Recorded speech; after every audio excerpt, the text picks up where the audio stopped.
everyone, welcome back.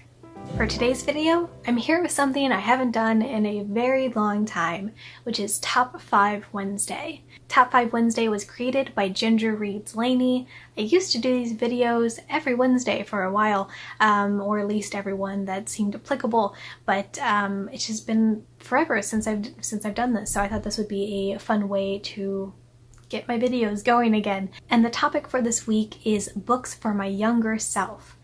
For some reason, when I read that, I just internalized it as my high school self, so that's kind of the age range that I'm going for here. I only have digital copies of the first 2 books, so I will just show you a picture here.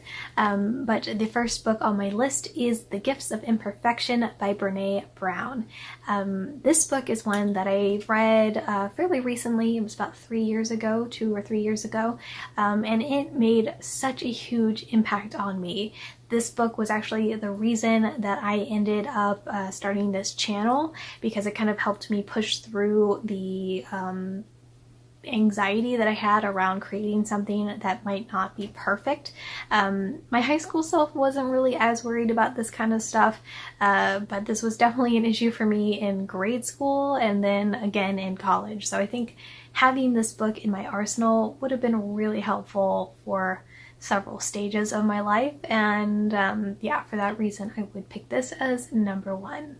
The second book on my list is Aristotle and Dante Discover the Universe, or The Secrets of the Universe.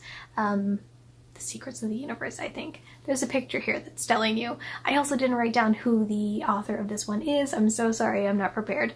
But this was a lovely, lovely book, a touching story of these 2 boys who meet each other and see their relationship grow. This is a book that I think I would have connected to, for one, because I do have some Mexican heritage, and that is sort of a key element of the books, but also it's a queer book, and that's just not something that I had access to when I was growing up. I didn't really realize that I was gay until quite a bit later. It's like I had an idea and then I kind of repressed it and then it came back. I don't want to delve too deeply into that whole thing in this video, but I think it would have been really helpful had I been exposed to an example of a gay relationship, a queer relationship, how it can be a good thing, how it can be a lovely thing, and I think that this is just such a book. I think there's a second book. I don't know if it's out yet or not, but I should look that up because I really enjoyed the first book. Book number 3 I have here, and I'm kind of cheating because I'm going to say this as a trilogy, and that is The Wayfarers Trilogy by Becky Chambers. No surprise, I'm obsessed with this. I've been talking about this to anyone who will listen. I love Becky Chambers. I love this world that she's written. I love these characters. Again, there are a lot of queer themes, but it's also just such a wonderfully embracing, positive world and culture that has to face some hard times, but they do it in such a perfect way, and it's just so wonderful and relatable and comforting, and it's like comfort junk food, but that's also kind of good for you. I don't know, it's great, and I just feel like if a younger me had had this book, I would have just latched onto it and I would have loved it. And I think it would have really shaped me in such a huge way. So, I mean, I feel like it's currently shaping me in a huge way, but I think it would have been even more so impactful if I had read it as a high schooler. Number 4 on my list is Among Others by Jo Walton. I liked this book for several reasons. I really like the narrative style. It's set up, I can't remember if it's as a series of diary entries or if it was a series of letters, but that kind of, there's a term for that, starts with an E and I can't think of it right now. Epistle?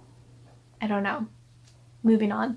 That format is really something that I latch on to quite easily, so I really enjoyed that. Also, the main character is disabled and she's feeling kind of isolated in that. She's not really fond of socializing with her schoolmates. I believe she's at a boarding school or something, but she finds her community and she finds a way to sort of comfort herself in these times through science fiction. And so she's talking about all of these sci-fi novels that she's reading, and at this point they're kind of vintage sci-fi. I can't remember if this is set more towards like the 70s or so, but yeah, I think that even though I didn't have as many physical issues with my health when I was in high school, it was just outside of high school that I really started having joint problems. And I think that this would have been something that I would have liked to have as just some relatable literature, because I didn't really have anything in that vein while I was really having my initial symptoms. So I think that would have been a really great thing to have. Side note, I would really like to read more books that feature disabled characters, and especially disabled main characters. So if you have such books on your list that you've read and enjoyed, please leave them down below, because I would like to find a few to add to my list. And the final book that I have picked out here is Cat's Cradle by Kurt Vonnegut. I'm almost surprised at myself for picking this, but it just felt right. There are a lot of things in this book that are quite problematic, or at least I found them to be quite problematic. If you listen to the S'more Sci-Fi episodes where we discussed this book, I went on a few rages talking about some of the terminology that is used in this book. At the same time, if you took out all of the problematic stuff, the core of the book is quite epic. I love the storyline. I love the fictional religion that is like just threaded throughout the entire book, Bakonanism. I find that I'm thinking about that constantly. I think I connect all these ideas and the ideology of it to just my everyday life. I'll casually talk about my friends that I'm just really connected with as being part of my karas, or strangers that I've happened to bump into multiple times. It's like, okay, we're clearly karased.